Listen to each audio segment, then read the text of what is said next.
udah ngomong lagi gitu. Terus akhirnya sama penerbitnya aku dikasih novel gratis yang tebel dari dia untuk sebagai referensi contoh kalau mau bikin novel kayak gini loh urutannya gitu. Waktu itu dikasih novel Refrain, tahu novel Refrain tuh yang udah difilmin, aku dikasih dari penerbitnya, disuruh baca tuh buat referensi contoh bikin novel nih alurnya yang bagus kayak gini, sama dikirimin surat yang harus diperbaiki ini kayak gitu. Jadi ditolaknya benar-benar dengan cara yang baik gitu loh. Jadi udah gitu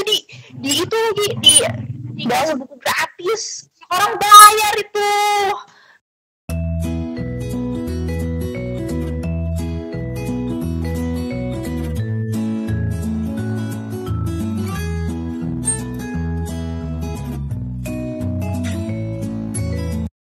Oke, awal-awal nih kan sebelum Jeki buat novel nih, emang suka bikin tulisan, cerpen atau gimana gitu?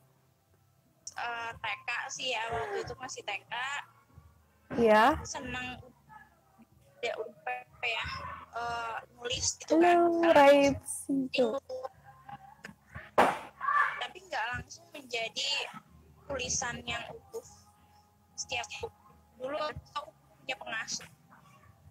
Dulu dia itu mantap. Selalu yang jadi setiap hari ini misalnya bikin cerita satu kertasan dia yang baca gitu. Sampai kelas 5 ke Gramet ngelihat ada buku KKPK. Tahu KKPK? Penerbitnya di Bandung loh. Mizan di Bandung. Oh, Mizan tahu. Kecil-kecil punya karya, mungkin yang nonton di sini tahu. Jadi penerbitnya namanya Mizan. Terus Mizan itu KPK, ada Pinkberry Club gitu, yang kayak gitu. Nah, terus aku beli tuh novelnya, novel KKPK yang penulisnya bayangin itu masih kecil, umur 11, umur 12 gitu. Dan aku lihat mereka bisa gitu, masih seumuran aku waktu itu kelas 5 SD nih, kakak kelas gue masih kelas 6, kelas 5 udah pada bisa bikin cerita seperti ini. Maksudnya kalau mereka bisa, gue juga harus bisa gitu, karena berarti kan punya kurang lebih kemampuan otak yang sama, maksudnya kurang lebih di umur-umur yang sama gitu kan. Jadi mulai tertarik buat bikin kumpulan cerpen gitu, mulai bikin kumpulan cerpen yang asal mulanya masih berantakan, pengen pokoknya nggak kesampaian. Mau coba bikin novel satu novel gitu sekalian gitu, bukan kumpulan cerpen lagi. Jadi cerpenku yang itu tuh yang aku bikin sekitar kelas 5 itu kan nggak jadi sempat kirim ke KKPK karena kalau nggak salah waktu itu umur aku udah keburu lewat juga, kan ada batasnya cuma sampai 12 tahun dan waktu itu masih berantakan juga gitu. Akhirnya aku simpen doang gitu, ya udah nggak apa-apa buat pelatihan. Saya bikin novel di tahun 2013 gitu. Tahun 2013 bikin novel yang full satu novel gitu, bukan kumpulan cerpen. Nah, dan itu juga masih berantakan awalnya, dan dicoba dikirim ke penerbit masih ditolak gitu, dan akhirnya coba bikin lagi yang lebih rapi gitu. Pokoknya akhirnya singkat cerita kelas 1 dan 2 SMA itu novel itu selesai tuh yang ada di poster yang Atwell sama Hello and Goodbye.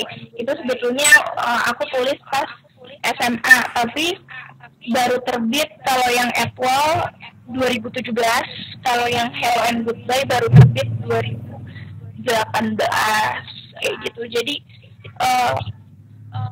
tadi kembali ke pertanyaan, kalau aku tuh awalnya tiba-tiba rasa suka itu muncul sendiri pas kecil, terus ya udahlah diterusin aja mulai dari tulisan yang berantakan, ditolak penerbit, dikasih saran tips supaya ceritanya lebih terstruktur, lama kelamaan jadi istiqomah gitu ya bikinnya sampai akhirnya jadi utuh, terus jadi buku, gitu.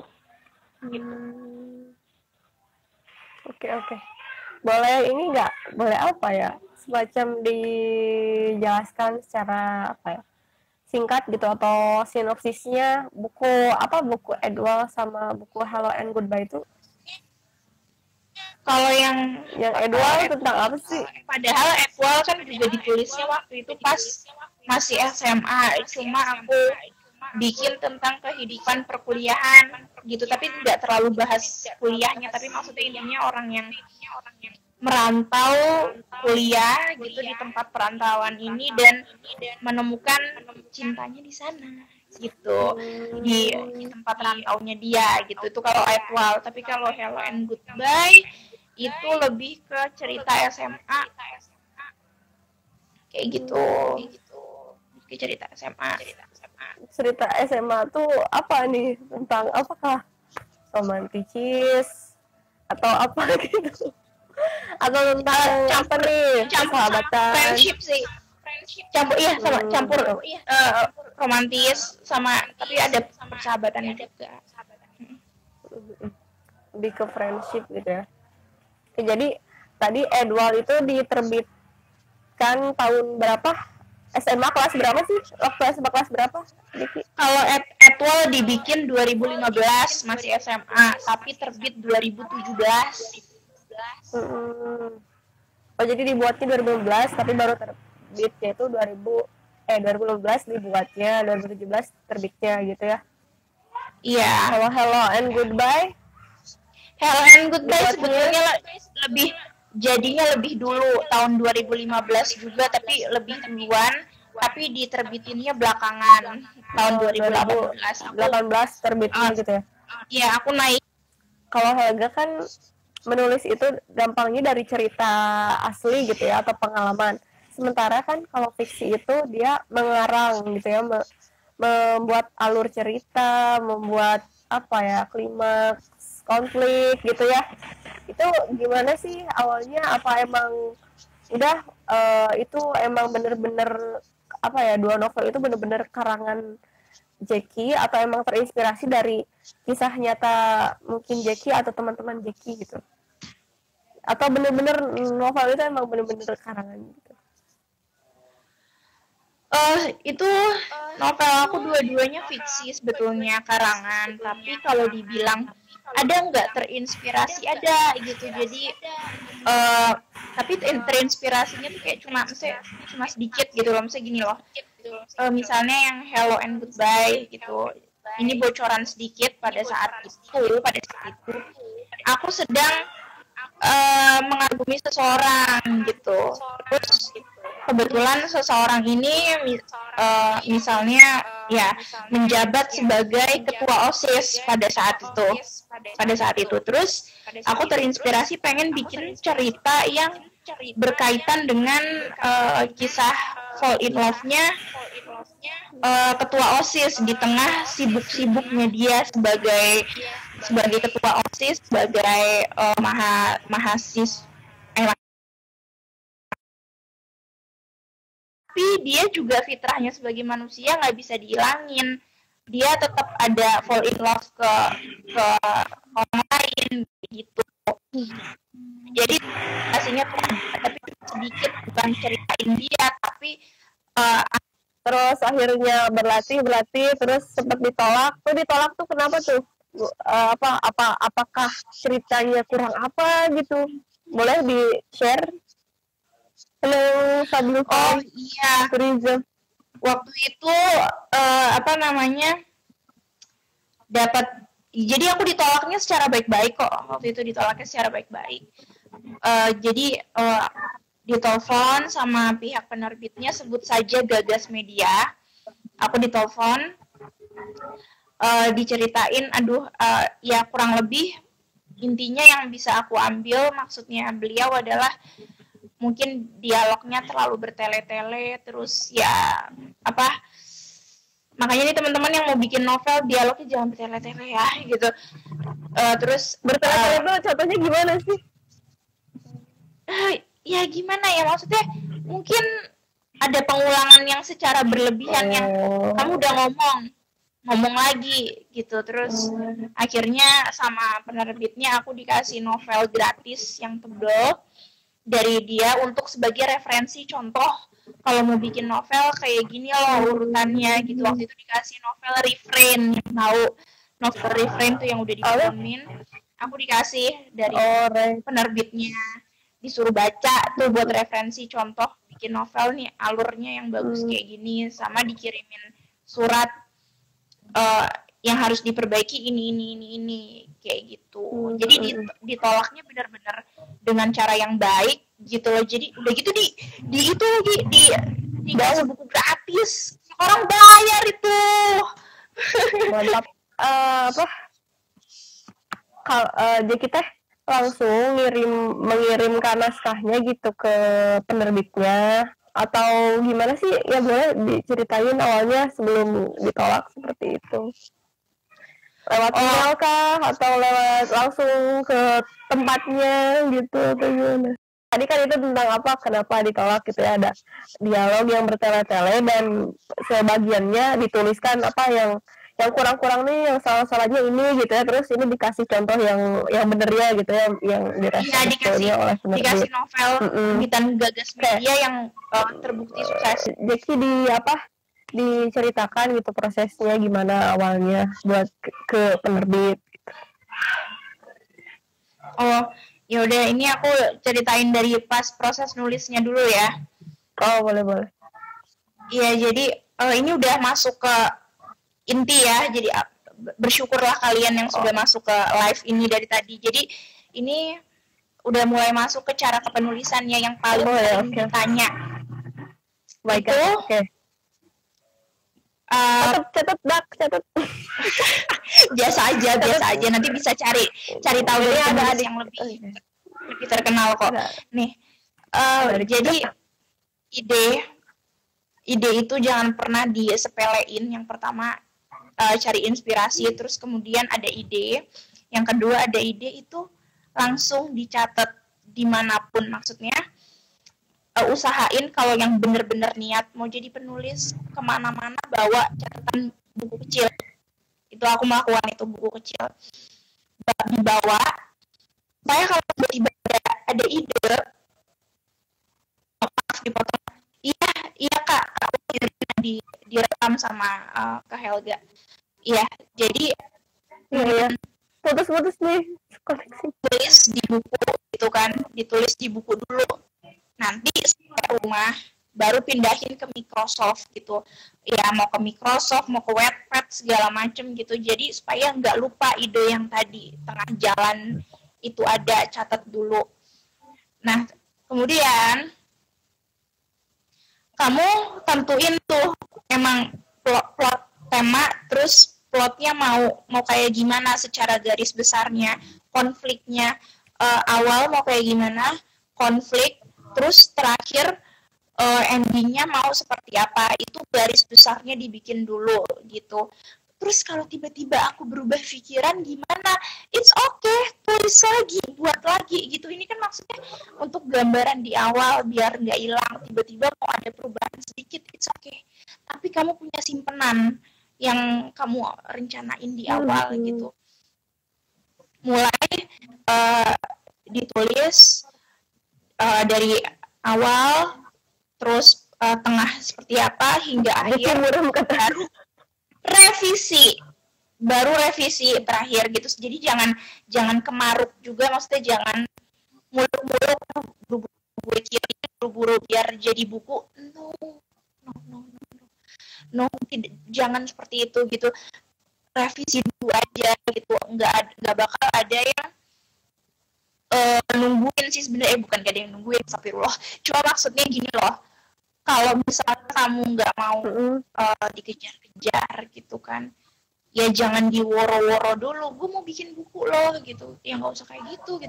Kalau belum siap kalau memang itu belum siap gitu loh. Kecuali kalau udah jadi, udah tinggal rilis orang baru, bikin orang nunggu gitu kan. Terus ya udah direvisi, baru mulai coba kirim ke penerbit.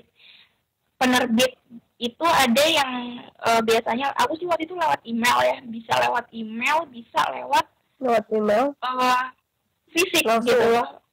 Iya, dikirim pos gitu, tapi sebetulnya sama aja kalau diterima kamu ngirimnya dalam bentuk fisik gitu ya, dalam bentuk fisik, kirim pos ya sama aja. Nanti kalau keterima diminta soft copy-nya gitu. Masa penerbitnya disuruh ngetikin dari awal gitu ya. Jadi di soft copy-nya tuh jangan sampai hilang. Kalau misalnya nanti diterima, penerbitnya tinggal edit aja. Mereka punya tim editor di sana. Tapi walaupun mereka punya tim editor, bukan berarti kalian bikin naskahnya tuh ngasal gitu. Nanti diedit sama sana, ya enggak juga. Mereka nerima naskah banyak sekali. Jadi kalau saya boleh nebak gitu ya. Kalau saya boleh nebak, mereka tidak baca full novel kamu loh, karena novelnya tuh nggak cuma satu yang masuk. Jadi kurang lebih nih ya, di sinopsis bagusin gitu, sama paling kalau misalnya di awal-awal udah kelihatan nggak menarik, kalau saya boleh tebak itu saya rasa udah ditutup sama mereka gitu. Jadi walaupun mereka punya tim editor, tetap berusaha yang terbaik yang bisa kamu lakukan di kepenulisan itu. Dan ya itu cara penulis sampai pengiriman ya. Terus apa lagi Kak Helga? Gitu. Oke, kan sudah baca tipe mungkin ya gitu ya. Ini ada pertanyaan. Berarti seorang penulis itu, ini saya kurang paham nih naskahnya. Apa teksnya? Berarti penulis itu dari Wahyu Rina. Penulis itu harus mengetahui secara global tulisannya. Lalu bagaimana menentukan garis besarnya kalau sering idenya itu belum penuh sampai ending cerita katanya. Jadi cuma tahu keseluruhan tapi nggak tahu nih akhirnya nanti gimana ya akhir ceritanya gitu. Oke. Tadi itu kan istilahnya apa yang aku sebutin tadi itu jatuhnya tips ya Kak ya. Jadi bukan suatu kewajiban gitu ya. Kalau misalnya memang belum idenya itu sampai akhir, pernah mengalami hal seperti itu, belum sampai akhir, ya udah dimulai aja dulu cerita awalnya yang mau dibikin, temanya itu seperti apa. Aku pernah baca bahwa jangan menunggu ide baru nulis, tapi coba nulis sampai ide itu muncul gitu. Ya mungkin ini boleh disetujui, boleh enggak, tapi aku rasa ada benernya juga. Di saat nungguin ide, kok ide itu nggak ada, tapi pada saat udah di depan laptop, ya ada gitu yang mau ditulis. Jadi yang tadi ku bilang, kalau memang belum tahu endingnya mau kayak gimana, tulis dulu aja awalnya yang udah ada itu apa, nanti cari inspirasi lagi dari tempat lain gitu, banyakin baca. Jadi kalau jadi penulis bukan berarti apa ya, bukan berarti nggak baca karyanya orang lain, maunya karyanya doang yang dibaca. No, aku masih belanja novel terus sampai sekarang gitu, karyanya orang, bukan untuk copas ya, idenya dia diambil, bukan, tapi referensi. Oh, kurang lebih sekarang yang lagi dicari masyarakat yang lagi bestseller tuh ceritanya yang kayak gini ya, berarti kalau aku mau coba deh modelannya yang kayak gini gitu. Misalnya untuk sekarang orang lebih suka yang unik-unik, berarti nanti aku mau bikin coba yang uniknya kayak gini. Terus juga bisa, tadi yang aku bilang, aku terinspirasi dari seseorang misalnya, ya udah dari inspirator adalah yang bisa diambil dari dia, yang mungkin bisa jadi referensi lagi untuk diceritakan kembali di ceritamu. Terus bisa dari film, bisa dari pengalaman pribadi gitu. Jadi nggak mesti apa ya, ya boleh ada kisah nyatanya sedikit, tapi kan tetap nanti dikemas-kemas lagi toh gitu kan. dicampur adukin lagi sama imajinasi yang lain gitu. Tapi nggak ada salahnya nyampurin yang true story sedikit ke dalam situ, malah jadi keren banget kalau bisa ngemas itu ya. Oke. Jadi yang penting itu ya pertanyaan tadi siapa tuh, Wahyu yang pokoknya itu guru aja itu gitu. gurunya teman aku, Oh iya, iya. jadi itu bapak nih bapak. Maaf bapak. Enggak, perempuan. Ibu. Perempuan. Oke.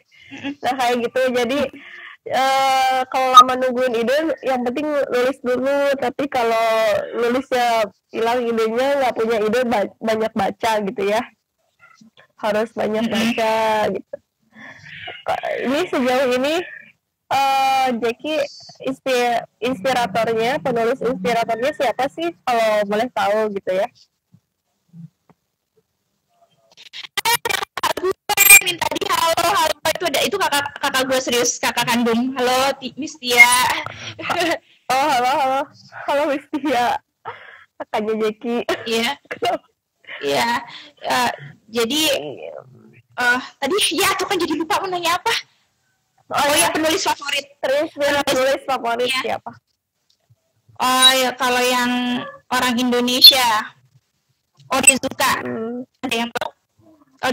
Okariska Septiana.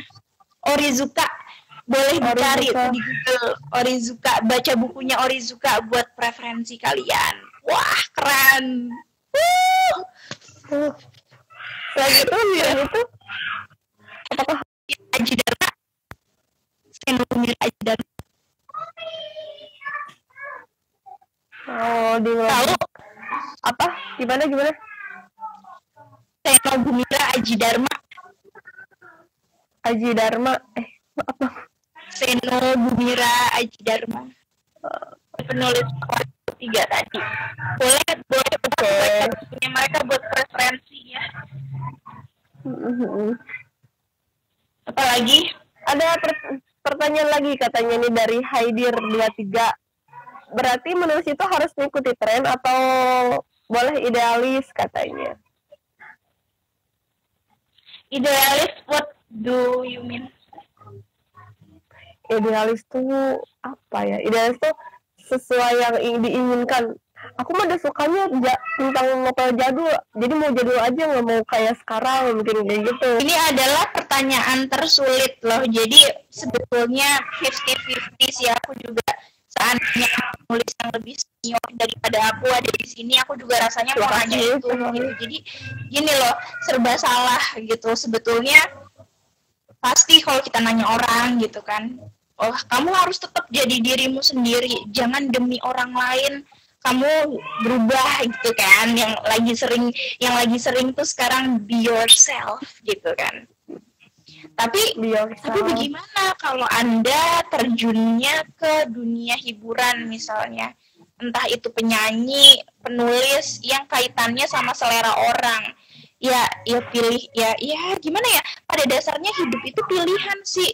Pilih untuk tetap mengikuti gayamu tapi mungkin dengan resiko orang belum tentu suka, atau pilih yang mengikuti tren tapi kemungkinan besar untuk laris gede gitu.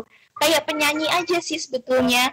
Ada yang ya karena akhir-akhir ini orang sukanya misalnya jazz, ya orang nyanyinya jazz padahal sebetulnya jiwanya dia senangnya pop gitu. Ada yang nggak mau jadi orang lain, tetap jadi diri sendiri, akhirnya bodo amat, tetap ngikutin keinginannya sebagai penyanyi pop walaupun beresiko nggak gitu terkenal, juga ada yang mau gitu ya. Ya pada dasarnya pilihan, entah mau menjadi penulis yang ikut tren atau idealis dengan resiko yang tadi saya bilang.